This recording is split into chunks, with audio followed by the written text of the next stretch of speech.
मैंने कुछ देर पहले कहा कि ये लोग अभी ताबड़तोड़ किताबें निकाल रहे हैं। ताबड़तोड़। हाँ, अभी एक किताब का इजरा होता है कि दूसरी किताब मान लो छपता चुकी है। तो ये जो रफ्तार है, कुछ लोग इसे मायूब समझते हैं, मैं इसे मायूब नहीं समझता। रफ्तार जैसी भी हो, हमें सिर्फ ये देखना चाहिए कि मेयार क्या है। अगर मेयार कायम है तो रफ्तार हो ही सकती है, इसलिए कोई मायूब बात नहीं है। तो मैं सालीन भाई को मुबारकबाद पेश करता हूँ कि इस बार अलग किताब उनकी आई है, यानी उनकी शनाख्त बंगाल के अदब में इंशाइया निगार तंज़ो मज़ाह निगार की हैसियत से है। अब वो अफसानचों की किताब लेकर आए हैं। अफसानचे के ताल्लुक से बड़ी इल्मी गुफ्तगू की ब्रदर मुमताज़ अनवर ने, और दास्तान से बात शुरू करके अफसानचे तक आए। मैं उधर नहीं जाना चाहता हूँ, मैं सिर्फ ये जानना चाहता हूँ कि वक्त के साथ ज़माना जब बदलता है तो हालात बदलते हैं, कदरें बदलती हैं, और इंसान की ज़िंदगी पर उसका असर पड़ता है, और इंसान की ज़िंदगी पर असर पड़ता है तो अदब पर भी असर पड़ना है। तो अफसानचे की ये बंगाल में ये तीसरा मजमुआ है।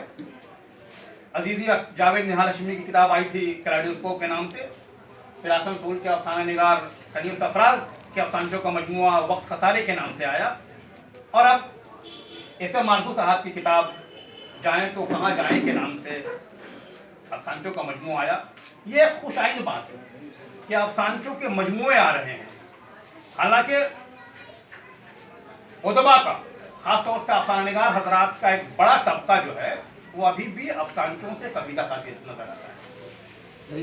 कहा जाता है कि यह अफसानचे क्या चीज़ है। जब अफसानचों की बात आती है तो मुझे ऐसा लगता है, मैं ये बात कहने पर मजबूर हो जाता हूँ कि अफसानचों का मामला भी T20 क्रिकेट की तरह है। आपको याद होगा कि जब T20 क्रिकेट की शुरुआत हुई थी तो टेस्ट क्रिकेट के बड़े बड़े पंडितों ने इसकी ज़बरदस्त मुखालफत की थी कि ये क्या विश्व भर में धूमधाम मार के खेल खत्म। लेकिन आज आप देख रहे हैं कि टेस्ट क्रिकेट कहाँ है और T20 कहाँ है। ईडन गार्डन में टेस्ट 85,000 की सीटें हैं, वहाँ अगर टेस्ट क्रिकेट होता है तो 10,000 से ज़्यादा लोग, 5,000 से ज़्यादा लोग नहीं पहुँचते हैं। लेकिन अगर T20 मैच होता है तो टिकटें पहले बुक हो जाती हैं। तो ये है मकबूलियत, ये है ज़माना, और ये है कदरें, और ये है इंसान का टेस्ट, इंसान की दिलचस्पी। और मैं समझता हूँ कि अब जो ज़माना है या आने वाला जो ज़माना है वो अफसानचों का ज़माना होगा। मैंने ये बात आसनसोल में सलीम सफाज किताब का इजरा इस नाचिज़ के हाथों से हुआ था, मैंने वहाँ भी ये बात कही थी कि आने वाला ज़माना अफसानचों का ज़माना होगा। और रही बात कबूलियत की, तो माफ़ कर लीजिए, जब इस्लाम भी फैला था तो लोगों ने कहाँ कबूल किया था। एक वक्त लगा था इस्लाम को कबूल करने में भी। जब साइंसी इजादात हुई, टेलीविज़न आया था, लोगों ने कहाँ कबूल किया था। फतवा आ गया था कि टेलीविज़न देखना हराम है। जब कैमरा आया था तो फतवा लगा था कि ये फ़ोटो खिंचवाना हराम है। आज फ़ोटो के बगैर हज नहीं हो सकता है, अब कैसे इनकार करेंगे। तो ये ज़माना इंसान का मिजाज है कि जब कोई नई चीज़ आती है तो फौरी तौर पर हम उसे कबूल नहीं करते हैं या कबूल नहीं कर पाते हैं। लेकिन हवाएं जोर कितना ही लगाएं आंधियां बनकर,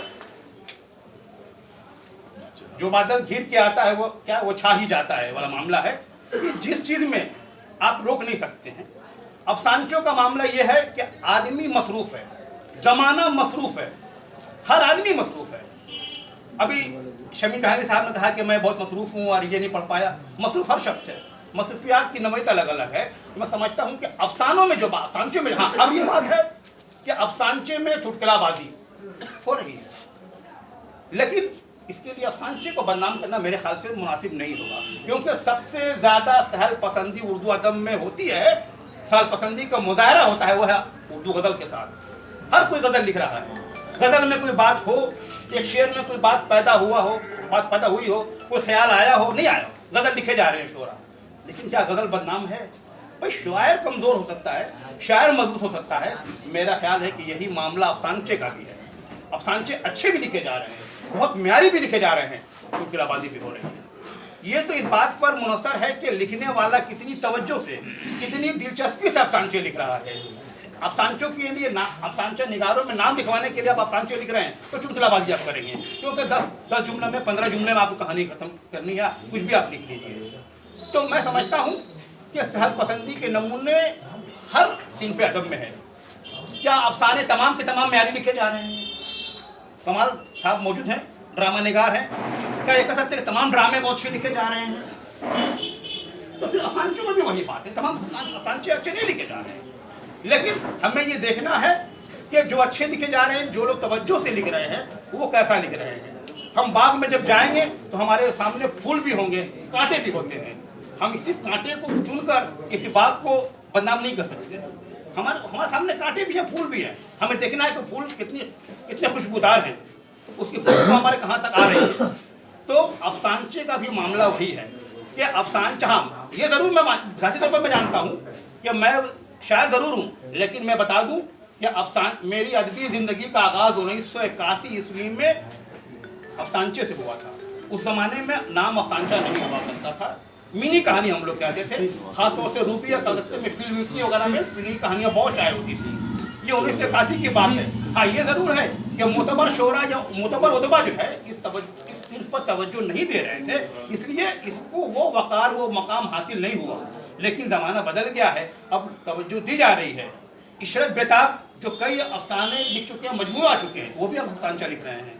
अंजुम रोमान शायर हैं, वो भी अब अफसानचा लिख रहे हैं। शब्बीर दुल मन्नान शायरी शुरू की, लेकिन अब वो अफसानचे लिख रहे हैं। तो लिखा जा रहा है, इस सिंह पर तबाज़माई हो रही है। हमें ये देखना है कि कौन कैसा लिख रहा है। हर कोई जावेद निहार हाशमी नहीं हो सकता, हर कोई सलीम सफराद नहीं हो सकता, हर कोई ऐसे मार्दू नहीं हो सकता। अपने आप में तरीके हैं। हमें देखना है कि हमें किसके अफसानचे अच्छे लग रहे हैं, उसमें क्या बात है। हाँ, ये ज़रूर मैं समझता हूँ कि अभी एक मजमून में मेरी शागिर्दा फरदाना ने बड़ी अच्छी बात लिखी, जावेद निहार ने यहाँ लिखा है, बड़ी अच्छी बात मुझे जुमला लगा कि किसी भी तिल का ताड़ बनाना बहुत आसान है, समुद्र को कूजे में बंद करना मुश्किल है। और अफसानचा समुद्र को कूजे में बंद करने का नाम है। आप ये ख्याल पेश कर, चंद जुमलों में, चंद लफ्जों में आपको ऐसी बात कहनी है कि पढ़ने वाली से अभी एक बात कही, फातिमा ने तो मजमून पढ़ा कहा था कि लगे कि इससे जहाँ अफसानचा वहाँ शुरू हो, लगे कि वहाँ उससे पहले भी कुछ हुआ था, और अफसानचा जहाँ खत्म हो उसके बाद भी लगे कि खत्म होते हुए भी अभी इसमें कहानी कुछ बाकी है, जिसका तसव्वुर अफसानचा निगार करे। ये ज़रा मुश्किल काम है, और अफसानचा निगारी भी मुश्किल है। कुछ लोग अगर चंद छोटे जुमले लिखकर अफसानचा बना ले, अलग बात है, लेकिन अफसानचे को बदनाम नहीं। मेरा तमाम बातों का लुभाव यही है कि अफसानचा कोई कमज़ोर या मामूली सिंफ नहीं है। उसको बरतने वाला अफसानचा निगार कमज़ोर या तवाना हो सकता है। हर शायर अच्छा नहीं होता। जो अच्छा शायर होगा अच्छी शायरी करेगा, जो कमज़ोर शायर होगा कमज़ोर शायरी करेगा। कुछ यही मामला अफसानचा निगारी के साथ भी है। तो हमें ये देखना है कि कौन कैसा लिख रहा है। यकीनन अफसानचे में मुख्तसर तरीन जो एक कहानियों में समझता हूँ, कहानियों दास्तान भी कहानी का हिस्सा है, नॉवेल भी एक तरह की कहानी का एक की शक्ल है, अफसाना भी है एक कहानी की एक शक्ल है, और अब अफसानचा भी एक शक्ल है। ये अलग अलग कहानी अलग अलग वक्त के साथ शक्लें बदलती रही है। हर ज़माने में अच्छे अफसाने भी लिखे गए, अच्छा नावल भी लिखा गया, अच्छी दास्तान भी लिखी, कमज़ोर मिसाल भी मिलती हैं। तो अफसानचे का भी मामला वही है। हाँ, ये ज़रूर है कि अफसानचा अब मकबूल हो रहा है। कई व्हाट्सएप ग्रुप हैं जिसमें अफसानचों पर काम हो रहा है। अभी 1001 अफसानचों का मजमूआ एक आया है, जिसमें जो लोग अफसानचा लिखे हैं 1001 अफसानचों का मजमूआ, बड़ा बेहतरीन। वो अफसानचे पर काम करने वालों के लिए बहुत यकीन किताब होगी और एक अच्छा इंतखाब है। तो अब आइए मैं बात करता हूँ इससे माधू साहब। ये बुनियादी तौर पर इंशाइया निगार, तंज़ुमज़ा निगार हैं। इन्होंने जब अफसानचे लिखना शुरू किया, जैसा कि शमीम जागीर ने कहा कि मेरा एक व्हाट्सएप ग्रुप है कहानी घर, बहुत पहले मैंने बना रखा था, और इसीलिए अफसानचों के लिए वक्तन फ़क्तन उसमें अफसानचे पेश होते हैं, गुफ्तगू होती है। सालीन भाई ने जब उसमें अफसानचा पेश करना शुरू किया तो मैंने उन्हें कहा कि भाई आपके कुछ अफसानचे जो हैं वो मज़ाक का रंग लिए हुए हैं, क्यों ना इसे आप इंशाइचा का नाम दीजिएगा। ये बहुत खुश हुए, बोला बड़ा अच्छा नाम था। हमने कहा करिए, एक तरह आपकी भी एक अवलियत हो जाएगी इंशाइचा। लेकिन हकीकत ये है कि इन इंशाइचों से, इन अफसानचा निगारी पर जो इल्ज़ाम है कि ये चुटकुलाबाजी है, उसको तक़वियत मिल रही होती है, क्योंकि छोटी सी कहानी में आप हंसा रहे हैं तो लतीफ़ा में तो यही होता है, चुटकुला में तो यही होता है।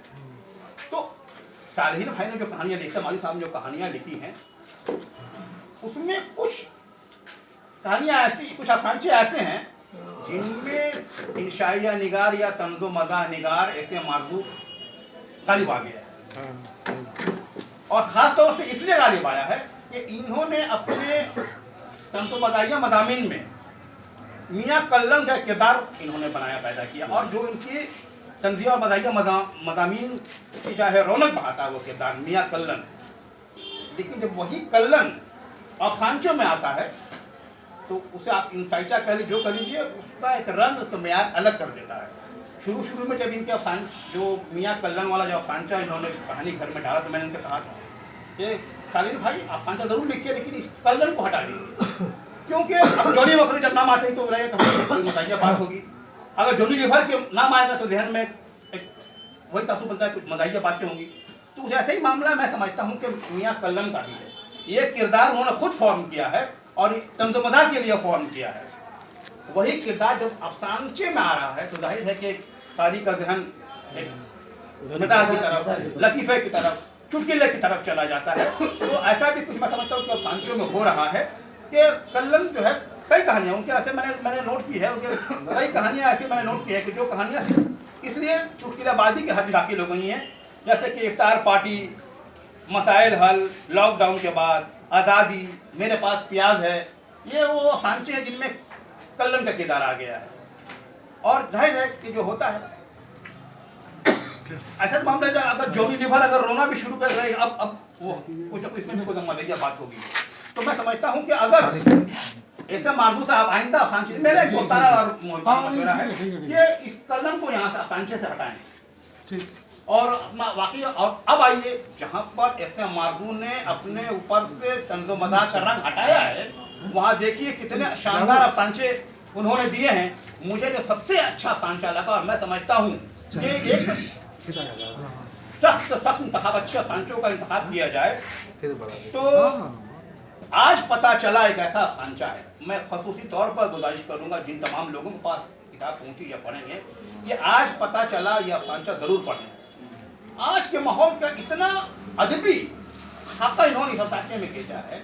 ये बताते हैं कि मेरा फला दोस्त है बंगाली, मैं उसके साथ वहाँ होटल में रहता था, एक साथ खाना पीता करता था, एक प्लेट में हम लोग खाते थे।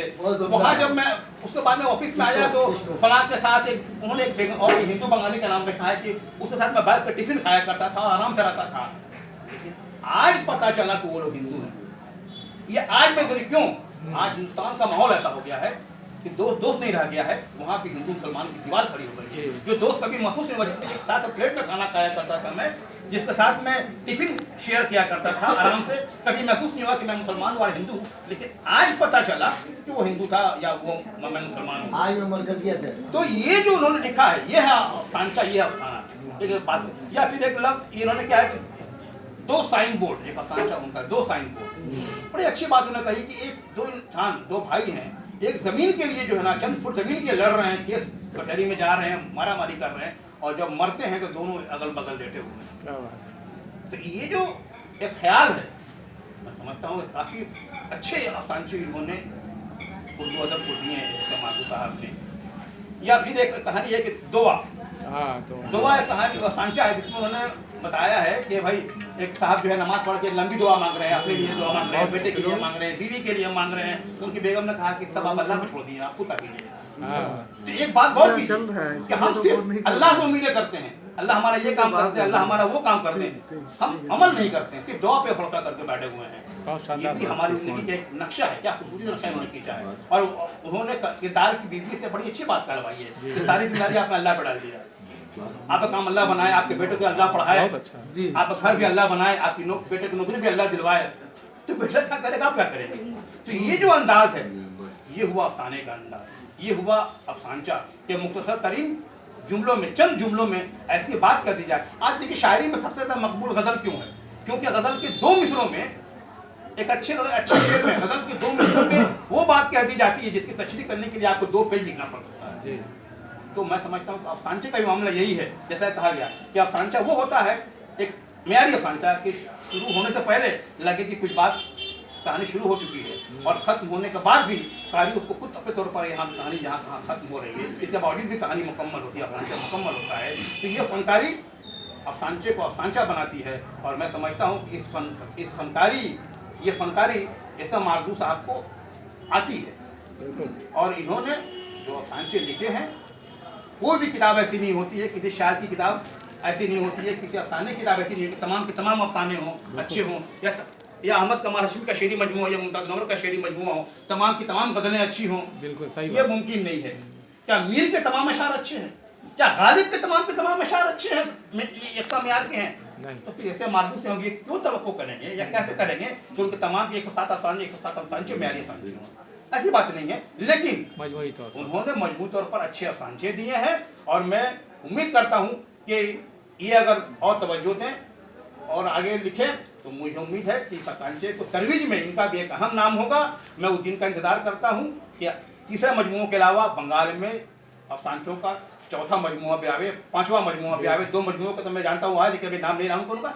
मैं 5-6 मजमुए आ रहे हैं, मैं चाहता हूँ कि इस पर काम हो, लेकिन लोग तवज्जो से दें इस पर। और मुझे उम्मीद है कि जो लोग अफसाने को अभी तक सिर्फ नहीं मान रहे हैं, वो अगर थोड़ा सा कुशादा ज़हनी पैदा करें और तवज्जो दें, अच्छे लोगों को पढ़ें, अच्छे अफसाने निगारों को पढ़ें, तो वो मानने पे तैयार होंगे कि अफसाने में भी फनकारी है, अफसाना भी लिखने लायक चीज़ है, ये भी क़ारीन को मुतासिर कर सकता है। मुझे उस दिन का इंतज़ार है कि जब ऐसे मालूम साहब का एक और मजमू आएगा अफसानों का।